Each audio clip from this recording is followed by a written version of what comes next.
Hemos llegado ya al tiempo de compartir la palabra del Señor y como decía el título, Primero a los Corintios capítulo 11, estemos allá, vamos a ver del versículo 17 hasta el final, versículo 34. Y el tema se llama La Iglesia Sabia, es el mismo tema que estuvimos viendo, o el mismo título, mejor dicho, el domingo pasado, pero es la segunda parte. Y vamos a orar para comenzar. Señor, hemos abierto una vez más tu palabra y como cada día rogamos que tú nos estés hablando. Gracias te damos porque eres un Dios que hace justamente eso. Nos hablas cada día para ayudarnos, para guiarnos, para enseñarnos. Y pedimos hoy que hables a nuestro corazón para aprender lo que tienes para nosotros como iglesia, como hijos tuyos, en el nombre de Jesús. Amén. El texto va muy conocido porque el pasaje habla acerca de la cena del Señor y lo leíamos todos los meses, cada primer domingo de cada mes, en el versículo 23, porque yo recibí del Señor lo que también nos ha enseñado, que el Señor ya empieza a hablar de la cena. Pero como yo también siempre les digo, los textos en la Biblia hay que tomarlos dentro de su contexto y entender que lo que está hablando Pablo acá no es de la cena en sí misma, la está usando, obviamente enseña bastante acerca de la cena, pero va a usarla para exhortarnos acerca de un punto de vital importancia para tu vida, para la mía, como iglesia.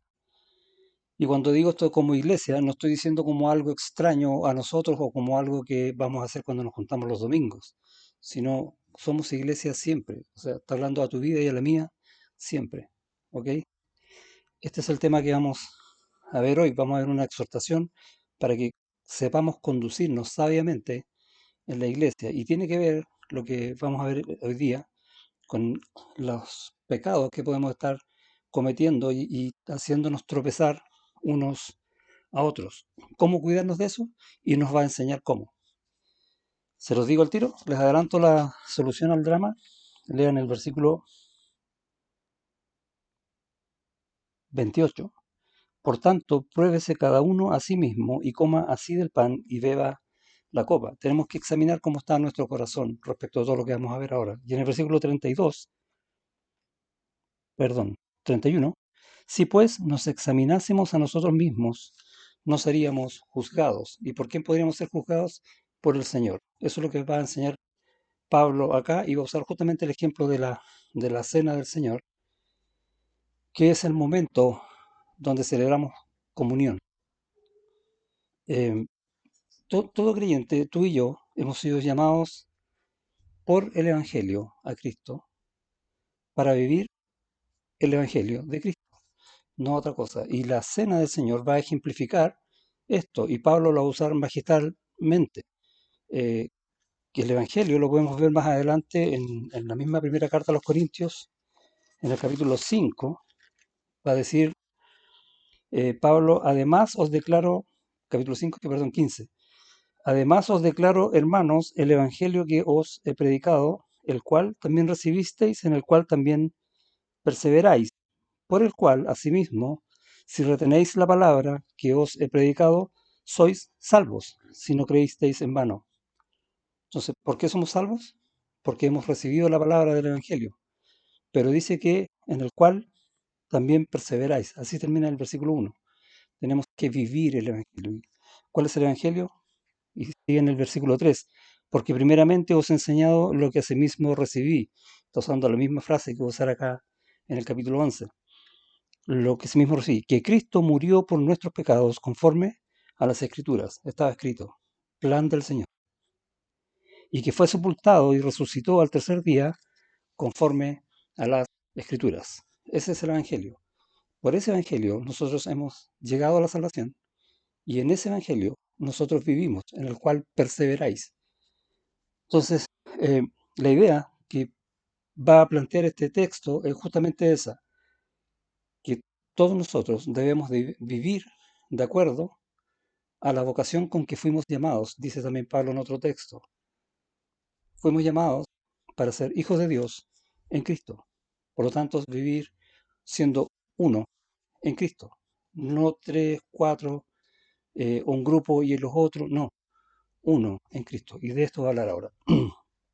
En, en el versículo, en el capítulo 10, en el versículo 17, usando este mismo ejemplo acerca de el tener cuidado con hacer tropezar a los más débiles, dice, siendo uno solo el pan, nosotros, con ser muchos, toda la iglesia, somos un cuerpo, pues todos participamos de aquel mismo pan. Y está resumiendo esta enseñanza. Somos uno en Cristo. Está usando el pan como un símbolo del cuerpo de Cristo, que tiene que ver con la cena. Entonces está diciendo que todos somos muchos, somos distintos, pero en Cristo somos uno. La pregunta que uno tiene que resolver inmediatamente es, ¿cuándo estamos en Cristo y cuándo no estamos en Cristo? Y es como ridículo, ¿no? Siempre estamos en Cristo, ¿no? Porque si no estás en Cristo no eres salvo. Si eres salvo, estás en Cristo. Entonces, ¿cuándo estás en Cristo? Siempre. ¿Cuándo tienes que ser uno con todos? Siempre. Siendo muchos, somos uno. ¿Cómo podemos en la práctica entonces hacer esto? La cena va a ser un tremendo ejemplo de estar todos en comunión, celebrando exactamente lo mismo, en un mismo corazón. Entonces, la cena, y todo este pasaje nos va a enseñar usando el ejemplo de la cena, nos va a mostrar cómo podemos vivir siendo uno. Eh, la comunión, de todas maneras, es lo más importante. El vivir reconciliados el uno con el otro. Si alguno tiene algo con otro, debe buscar el perdón y reconciliarse mutuamente para que no sean dos distintos, alejados, sino uno en Cristo. Otra forma es orando unos por otros, de corazón. No hay mejor forma de amar a alguien que orar por ese alguien. Y tantas otras más. Es difícil, pensamos, esto es un pensamiento nomás que tenemos ahora, el cómo buscar ser uno si estamos todos separados, no nos podemos congregar en el templo. No somos uno porque estamos todos juntos en un mismo lugar. Somos uno porque estamos en un mismo corazón en Cristo. Entonces no tiene que ver eso. O sea, siempre es mejor juntarnos y Dios quiera que podamos juntarnos pronto. Pero eso no debería afectar nuestra unidad. También es un tema para pensarlo, ¿no? ¿Cómo está afectando el hecho de que no nos veamos, el sentirme uno en Cristo y uno contigo? Cristo dijo en Mateo 16, yo edificaré mi iglesia. La iglesia es de Él y Él la está ahora edificando. Eso es lo que está haciendo hoy Cristo, edificando su iglesia, contigo y conmigo. ¿Y qué es lo que está haciendo para hacernos crecer a ti y a mí? Y entonces lo que está haciendo es que está tratando con cada uno en particular. Él conoce nuestro corazón, Él conoce las cosas que nos faltan, por lo tanto Él nos va a probar, nos va a enseñar, nos va a guiar, va a contestar nuestras oraciones. Todo eso en función de su cuerpo, cada uno en particular, en función del cuerpo. Así está haciendo, así está edificando Cristo su iglesia. A veces tomamos ese versículo como que quedó por ahí atrás y seguimos como iglesia marchando adelante. No somos nosotros los que hacemos la iglesia, es Cristo el que la hizo, Cristo el que la sigue edificando, usándonos a nosotros por medio de los dones espirituales, que es lo que vamos a ver en una prédica más adelante, siguiendo el libro de la carta a los Corintios. Ahora estamos terminando el capítulo 11. Ahora, lo que tenemos que saber es que el Señor es santo, el Señor es bondadoso, el Señor es amor, el Señor es fiel, el Señor no falla. Y damos tantas gracias por esta y tantas otras cosas más que es Él. Pero sabiendo estas verdades, también tenemos que darnos cuenta que Él nunca nos va a llevar por un mal camino, para hacer la cosa más práctica, ¿no? Nunca nos va a llevar, por ejemplo, a la falta de perdón, y lo que te decía recién. Si vamos a ser uno, tenemos que vivir reconciliados. Por lo tanto, el perdón debe ser algo normal en nuestras vidas. Normal digo porque vamos a tender a pecar. Entonces necesitamos del perdón mutuo. Y Él siempre nos va a llevar por ese camino. Nunca nos va a llevar por el camino contrario, a que estemos peleados. Si estamos por alguna razón peleados, no es de Cristo. Entonces ahí tenemos algo práctico, ¿no? Eh, Nunca nos va a llevar tampoco a incumplir su palabra. ¿Se entiende esa idea? Quiere decir que si nosotros estamos en Cristo y somos uno en Él, vamos a cumplir siempre su palabra, o dicho de otra manera, nos vamos, o nos vamos a hacer algo que claramente vemos en la Escritura que estamos incumpliendo. Voy a dar un ejemplo, siempre vamos a usar el tema de aprovechar este tema de la pandemia. Estamos en cuarentena. ¿Qué significa eso? Que no podemos salir a no ser que pidamos un permiso, que estamos autorizados por cierta cantidad de horas y por motivos en particular. Por lo tanto, nosotros no podríamos salir en cualquier horario, por ejemplo, en horario de toque de queda, ni por más tiempo, ni tampoco, y hay otras eh, prohibiciones más de parte de la autoridad, que es no juntarse más de ciertas personas, etcétera. Eh, y no podríamos, no sé, a ver, ¿qué ejemplo podría? Celebrar un cumpleaños. Hemos estado, hacemos una celebración virtual una vez al mes de todos los que estuvieron de cumpleaños en nuestra iglesia, pero nos saludamos por el chat, nos abrazamos virtualmente, pero no podemos estar juntos para abrazarnos de verdad y disfrutar y comer una rica torta todos juntos. No podemos hacer eso. Pero si, por ejemplo, yo lo hago con mi familia y junto a un grupo, estoy yendo en contra de lo que la autoridad me está indicando. Ahora yo puedo pensar, sí, pero es que mi familia no están enfermos, entonces no me voy a contagiar del virus. Entonces, como no hay ningún problema. Probablemente con el virus no haya, no lo sé tampoco. Puede que a la larga pueda haberlo. No por nada la autoridad está diciendo lo que está diciendo. Pero el problema grave lo tenemos que estamos incumpliendo versículos de la Biblia.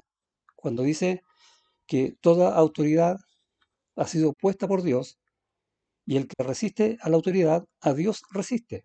Entonces, si vamos a incumplir eso porque nosotros no le encontramos nada malo a lo que estamos haciendo, no estamos siendo guiados por Cristo o no nos estamos dejando guiar por Cristo, para decirlo de mejor manera. Esas son las cosas que tenemos que ir viendo en nuestra vida para entender lo que voy a hablar acá. Voy a ir al texto para que encuadremos una cosa con la otra. Dice, versículo 17, pero al anunciaros esto que sigue, no os alabo. Y ya viene el golpe. Porque no os congregáis para lo mejor, sino para lo peor. Y el reto es grande que está haciendo Pablo acá. No dice cuál es el motivo, aunque alguna idea tenemos, porque hemos venido viendo todos los capítulos anteriores donde había problemas de inmoralidad, donde se enjuiciaban unos a otros, se llevaban a juicios civiles, donde los más fuertes hacían tropezar a los débiles, donde no se mostraba amor, terrible. Vamos a ver más adelante cómo tampoco usaba los dones para edificación. Ahora, no estoy hablando de toda la iglesia, parte de la iglesia lo hacía, pero eso daña a la iglesia. Sigue el texto, versículo 18. Pues en primer lugar, cuando os reunís como iglesia, oigo que hay entre vosotros divisiones y en parte lo creo. Entonces, en estas cartas que los mismos hermanos de la iglesia le enviaban a Pablo para hacer preguntas, también informaban estas cosas. Es interesante, dice, cuando os reunís como iglesia, nunca dejamos de ser iglesia, pero está diciendo que más encima, en el momento en que tú puedes disfrutar esa comunión que anhelas durante toda la semana, que ahora no lo podemos hacer, más encima lo hacen mal, lo hacen para no lo mejor, sino lo peor. Es duro, porque es preciso, sigue diciendo el 19, que entre vosotros haya disensiones para que se hagan manifiestos entre vosotros los que son aprobados. Cuando pues os reunís vosotros, esto no es comer la cena del Señor, porque al comer, cada uno se adelanta a tomar su propia cena, y uno tiene hambre, y otro se embriaga. O sea, más encima hacían excesos. Luego dice, pues ¿qué? ¿No tenéis casas en que comáis y bebáis, o menospreciáis la iglesia de Dios y avergonzáis a los que no tienen nada? ¿Qué os diré? ¿Os alabaré? En esto no os alabo. Es triste saber estas noticias, pero ¿Cómo uno llega a una situación como esa? Porque puede decir, nosotros en nuestra iglesia no estamos así. Ojo, nadie llega de 0 a 100 km/h. Vas aumentando la velocidad de a poco. ¿Qué quiero decir con esto? Que para llegar a una situación con esa es porque partiste con algunos pecados, si quieres llamarle pecaditos. En realidad no pasa nada si yo hago esto. Con eso, que me salgo de lo que el Señor enseña, estoy comenzando a introducir en la iglesia lo malo. Eso es lo que está enseñando Pablo. Por eso les decía, la falta de perdón va a generar divisiones. El exigirle a hermanos que sean santos, que no cometan pecado, y si cometen pecado, lo voy a tratar duramente por lo que hizo. ¿Qué es eso? No puedo mirar la paja en el ojo ajeno si yo tengo una viga. Tengo que examinarme yo primero. Y yo también soy pecador. Entonces hay que ver las cosas de la manera en que Dios las enseña y de la manera en que Cristo las vive. ¿Quién es el que está edificando la iglesia? Cristo, el Señor Jesucristo. Y tenemos entonces que seguir la forma en que Él lo está haciendo, no forma en que Él no lo hace, que a veces tendemos a hacer esa otra. Les daba este ejemplo, por ejemplo, de celebrar estos cumpleaños o qué sé yo qué. Oye, ese tiempo no nos vemos, hagamos una parrilla. Total, estamos todos sanos, ¿sí? ¿Cuál es el drama? Bueno, estamos infringiendo una norma de la autoridad, conducir a exceso de velocidad, aunque sea 1 kilómetro. Ya te saltas una norma de la autoridad y empezar a considerar cosas normales, porque se puede, es empezar a introducir pecado en mi vida, y cuando hay pecado en mi vida, hay pecado en la iglesia. Así de simple. Eh, Murmurar. Qué fácil es caer en la murmuración. A todo esto, no sé si supieron de un hermano, el tiro para la oreja, ¿no? Y así comienza, contando una historia que parece inocente, pero en el fondo estoy contando algo de alguien que no está. Eso es murmurar. Y uno puede pecar de murmurar y otro puede pecar de oír la murmuración. Y eso a la larga va a generar divisiones, porque ya no voy a ver a ese hermano con los mismos ojos, por ejemplo. Hablar mal de alguien, qué terrible. Y eso es lo que está pasando en la iglesia y por eso viene esta exhortación terriblemente fuerte a la iglesia. Como les dije, no llegaron de 0 a 100, empezaron de poquito. Y nosotros podemos muchas veces estar en lo mismo, pecando lentamente. Eh, ¿Cuál es el costo que tiene esta situación? Bueno, Pablo va a hacer el ejemplo, va a usar el ejemplo de la cena del Señor, que es la máxima celebración de la comunión con Él, como iglesia. Y va a decir después, en el 27, de manera que cualquiera que comiere este pan o bebiere esta copa del Señor indignamente, será culpado del cuerpo y de la sangre del Señor. Qué fuerte. 29, porque el que come y bebe indignamente sin discernir el cuerpo del Señor, o sea, tu vida y la mía, la iglesia, juicio come y bebe para sí. Entonces, uno podría pensar que le pone color, que el pastor le está poniendo color. Yo estoy enseñando lo que el Señor dijo. Y digo esto porque a veces también pasa que yo puedo ver que a lo mejor estás haciendo algo mal y te voy a llamar la atención. Lo voy a tratar de hacer con el mayor amor posible. Pero como cuando uno está mal, no quiere recibir el consejo, lo más probable es que te moleste. Y puede ocurrir. Pero yo estoy actuando buscando esto, seguir la enseñanza de Cristo, no lo contrario. Y estas situaciones nos van a separar y van a requerir reconciliación, aprender del Señor. Por eso que este pasaje es sumamente importante y la forma en que lo trabaja Pablo es excepcional. Eh, no puede una persona ser salva, ser uno con Cristo y no ser uno con los hermanos. Nosotros, como iglesia, nos necesitamos mutuamente. Tenemos que orar unos por otros porque tenemos aflicciones, tenemos necesidades. Tenemos que trabajar en pos. de la comunión, no de lo contrario. Cristo está orando en ti para que lleves fruto.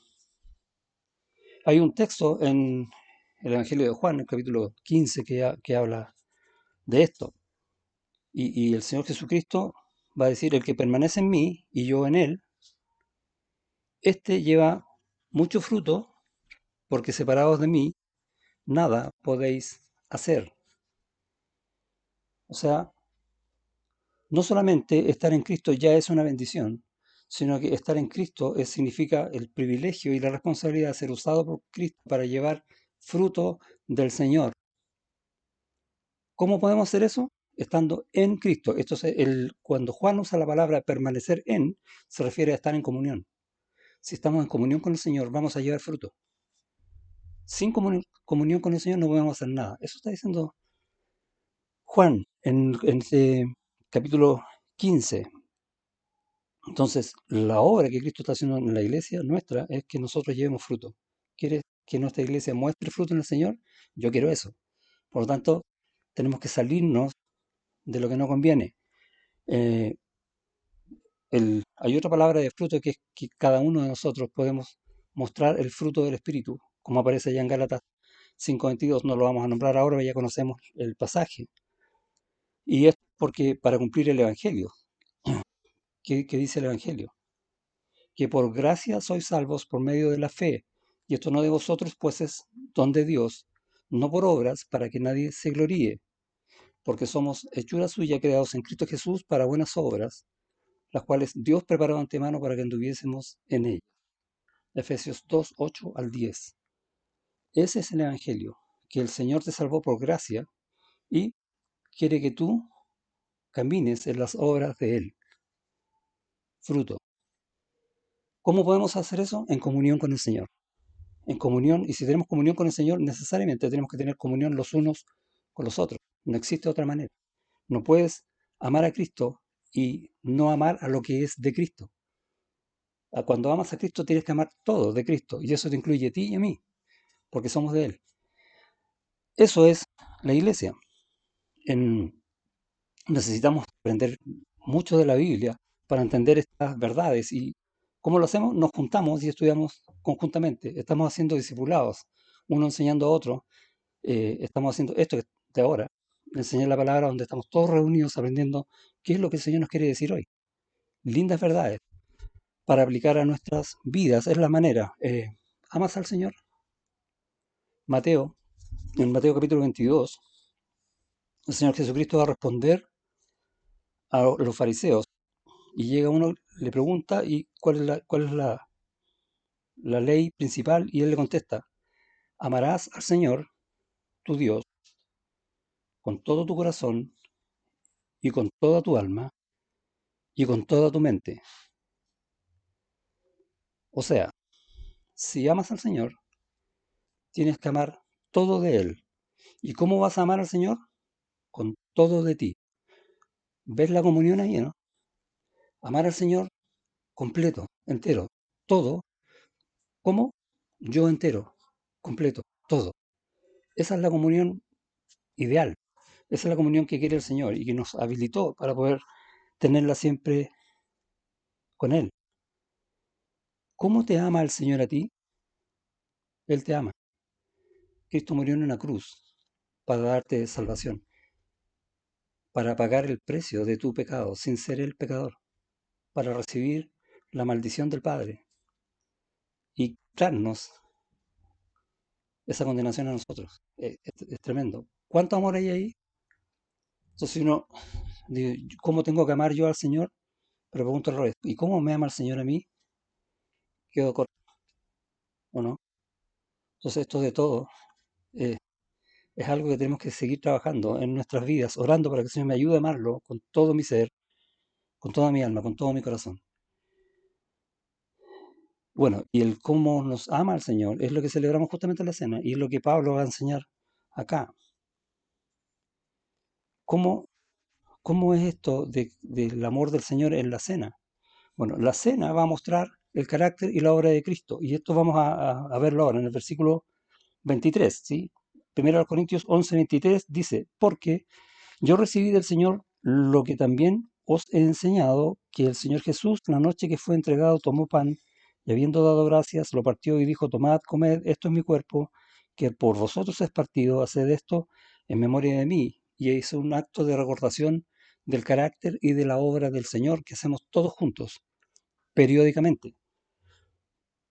Y asimismo tomó también la copa después de haber cenado, diciendo, esta copa es el nuevo pacto en mi sangre, haced esto todas las veces que la bebiereis en memoria de mí. Así pues, todas las veces que comiereis este pan y bebiereis esta copa, la muerte del Señor anunciáis hasta que Él venga. Y vemos la obra y el carácter del Señor, el amor de Cristo para ti. Si aún no estás en eso, es el momento de rogar al Señor para apropiarte de estas verdades en tu vida. Eh, Parte diciendo el texto, tomó pan. Y este acto habla de su encarnación. El pan simboliza el cuerpo de Cristo. Reconocemos que el pan y el vino son elementos, símbolos del cuerpo y la sangre de Cristo. En nada son ni el cuerpo ni la sangre. Son simplemente símbolos, no, ni siquiera imparten en sí mismo gracia. Eh,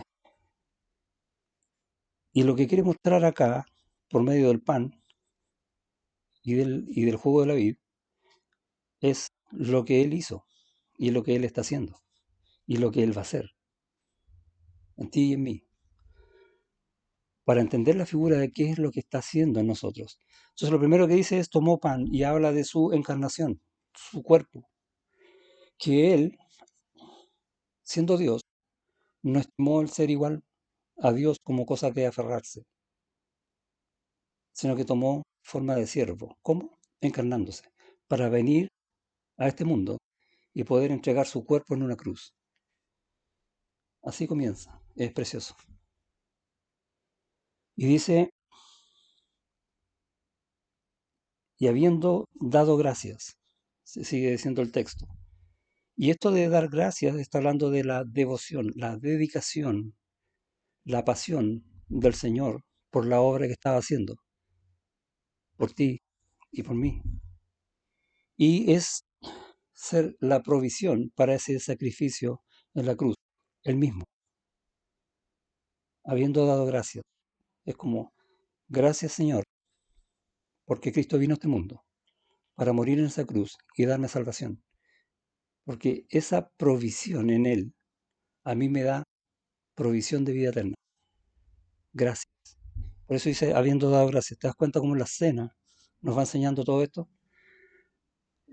Luego dice, y lo partió, el pan.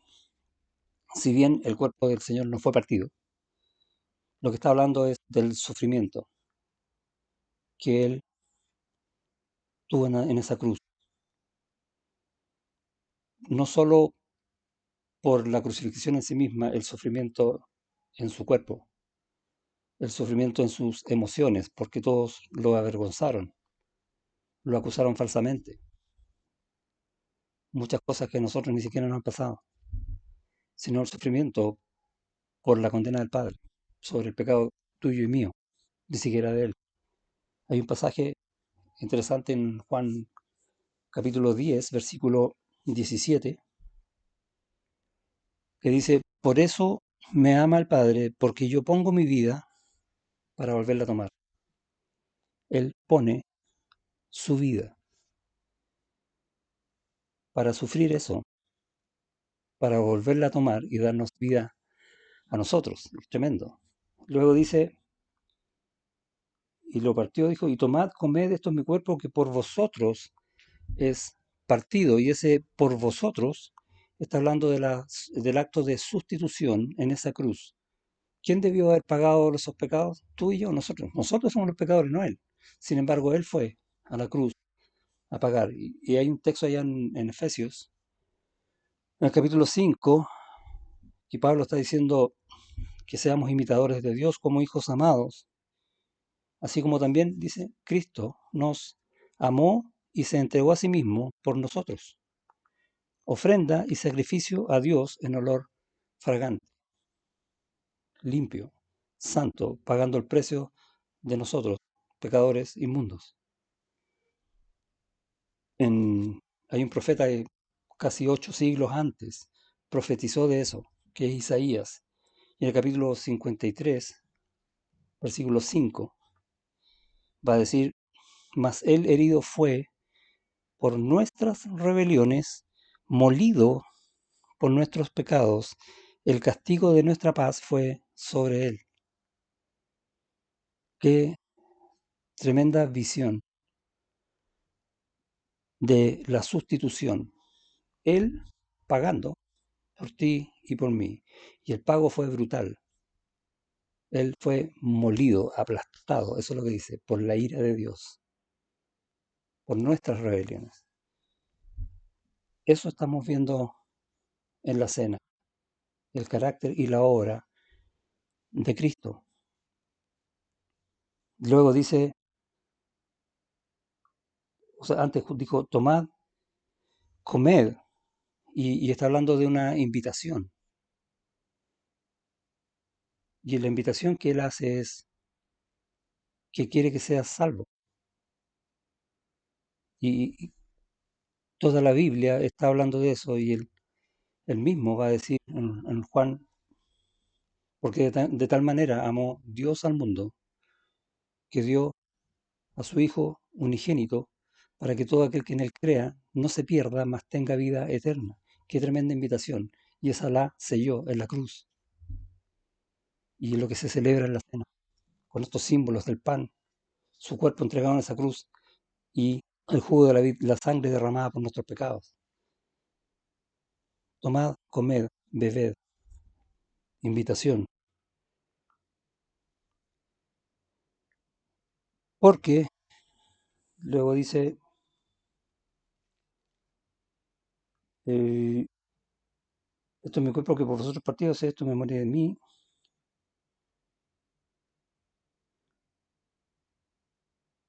Así pues, todas las veces que comieres este pan y bebieres esta copa, la muerte del Señor anunciáis hasta que Él venga. Todas las veces, ¿sí? Todas las veces que comiereis este pan y bebiereis esta copa. Y la idea es que todas esas veces nosotros estamos recordando no solo lo que Él hizo en la cruz, sino también su carácter. Por lo tanto, vamos a estar proclamando la obra de la cruz completa. En Gálatas, capítulo 6, versículo 14, Pablo va a decir, pero lejos esté de mí gloriarme, sino en la cruz de nuestro Señor Jesucristo. Si hay algo en lo que yo puedo dar gracias, si hay algo en lo que yo puedo decir, mira, es como decirte a ti, mira lo que Dios ha hecho con nosotros. Si hay algo que tenemos que gloriarnos, es la salvación que el Señor nos dio. Y no solo la salvación, sino que hoy día nos está usando y nos está poniendo juntos en una iglesia para vivir en el amor de Él, en esa comunión y dar fruto. Proclamar la cruz de Cristo, de eso está hablando. Así pues, todas las veces que bebiereis y comiereis, hasta que Él venga. Y es interesante porque acá hay una promesa. Él va a venir de nuevo. Y sabemos que la instauración del reino y todo eso. Pero la idea de hasta que Él venga, lo que está hablando aquí en la cena, apunta más a estar sentados un día en la mesa con Él, nosotros ya sin pecado, una mesa preciosa y perfecta. Eh, Juan 14,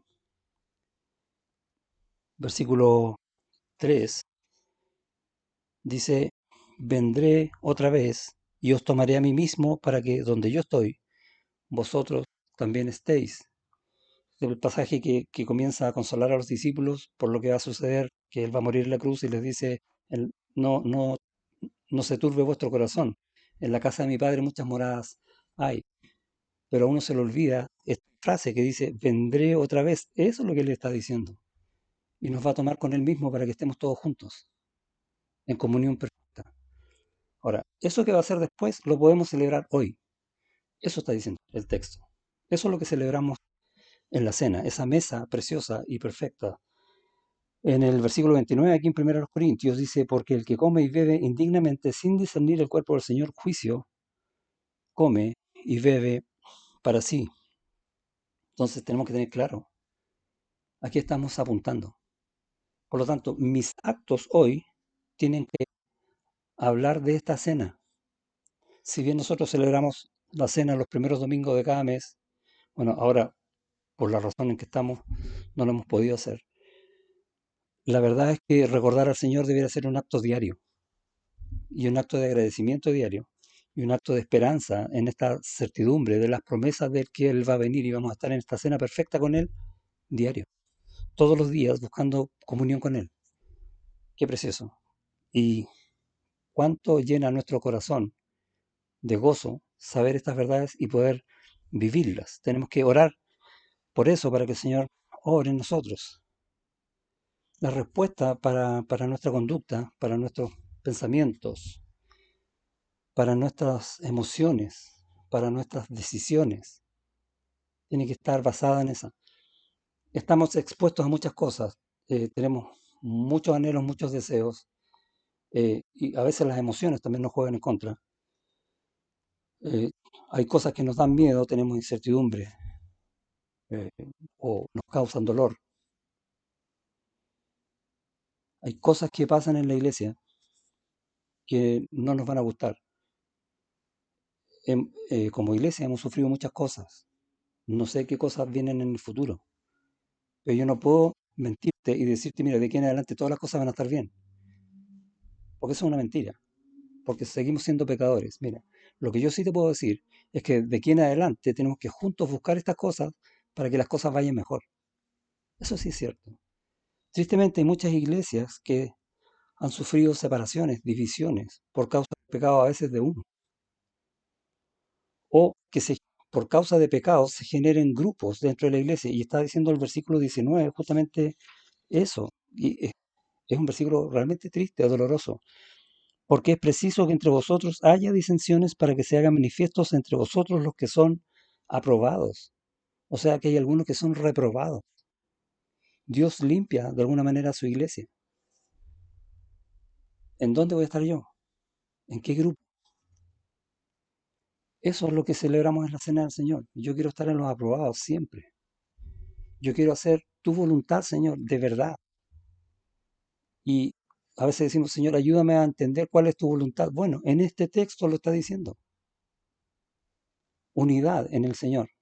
Cualquier otra cosa te va a llevar a lo que no conviene. Por lo tanto, busquémonos, arrepintámonos, anhelémonos mutuamente para no fallar. Seamos lo suficientemente humildes para pedir ayuda a otro, porque no siempre vamos a estar bien. No siempre vamos a tener el deseo de orar, por ejemplo. Bueno, ayudémonos en eso. Busquemos que el Señor nos lleve siempre a estar con Él para evitar estos juicios que el mismo Señor hace. Nuestra conducta, nuestros pensamientos, nuestras emociones, que son a veces súper difíciles y nos pueden llevar a tomar malas decisiones. Versículo 31, perdón, 28. Por tanto, pruébese cada uno a sí mismo y coma así del pan y beba de la copa. Entonces está diciendo que si alguno de nosotros descubre que está en pecado, no está diciendo que no participe de la cena. Está diciendo que sea restaurado, porque lo importante es participar en la cena. ¿Qué es lo importante de acá? Que vivamos en comunión como iglesia, que podamos celebrar la cena con gozo, siendo unos en el Señor y en su Espíritu. Si hay algo que está mal, bueno, pongámoslo bien. Y por eso el Señor nos dio la capacidad de perdonarnos, de restaurarnos. Nos dio su palabra de amor para vivir en eso y apoyarnos mutuamente. Pruébese cada uno a sí mismo para que podamos participar de la comunión. Versículo 31. Si pues nos examinásemos a nosotros mismos, no seríamos juzgados, todo lo contrario, nos ayudaríamos mucho más mutuamente. Eh, no se trata de las cosas que nos gustan. Yo siempre he estado pensando que el día que la pandemia acabe, que no tengo idea cuándo va a ser, nos vamos a juntar en la iglesia y vamos a celebrar una semana entera. No sé, suena como bonito. Pero tenemos que tener cuidado de estas emociones humanas que son, decimos, son naturales, son propias de nosotros.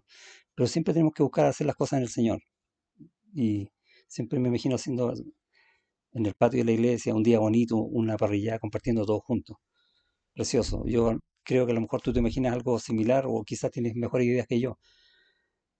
Pero hay un versículo interesante. Está en Romanos, capítulo 14, versículo 17, y dice, porque el reino de Dios no es comida ni bebida, sino justicia, paz y gozo en el Espíritu Santo. Y está hablando de frutos espirituales. ¿Podemos hacer lo otro? Sí, claro, sí, podemos hacer. Podemos hacer una parrilla y podemos hacer juegos como tantas veces lo hemos hecho y estar todo un día juntos. No hay ningún problema en eso. Pero ¿cuál es la base? Justicia, paz y gozo en el Espíritu Santo. Porque eso es lo que somos, no otra cosa. Estamos en el mundo, pero no somos del mundo. Celebramos entonces la cena viviendo de acuerdo a lo que esa misma cena simboliza, que es el carácter y la obra de Cristo. De esa manera vivimos, de esa manera celebramos. La forma indigna esa de no estar ni ahí con las cosas del Señor nos puede llevar a problemas serios personales a cada uno, pero lo que es peor, a problemas de iglesia. Y yo quiero dar gracias al Señor por este texto que estamos compartiendo hoy día, porque nos enseña estas verdades, la parte hermosa, y recordar esa cena, lo que simboliza, recordar esa cruz, gloriarnos en esa, porque eso es lo que nos da vida y vida en abundancia.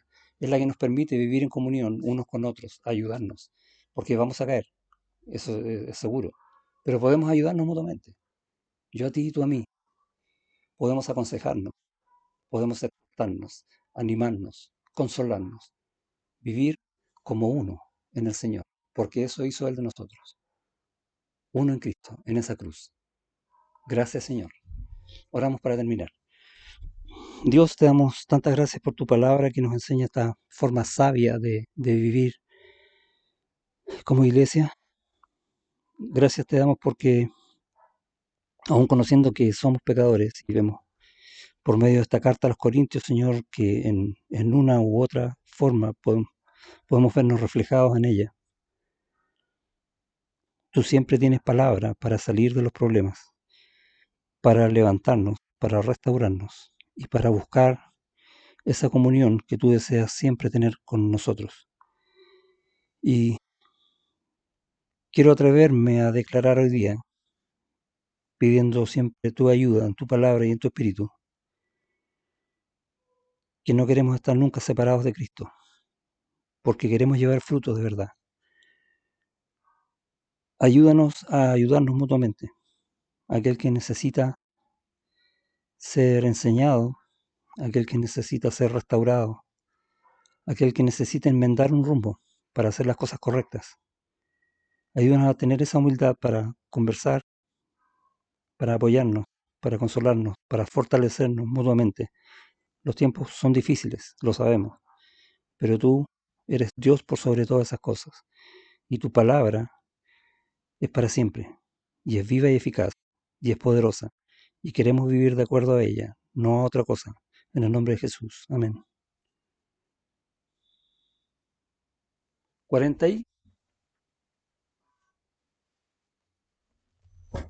¡Ah!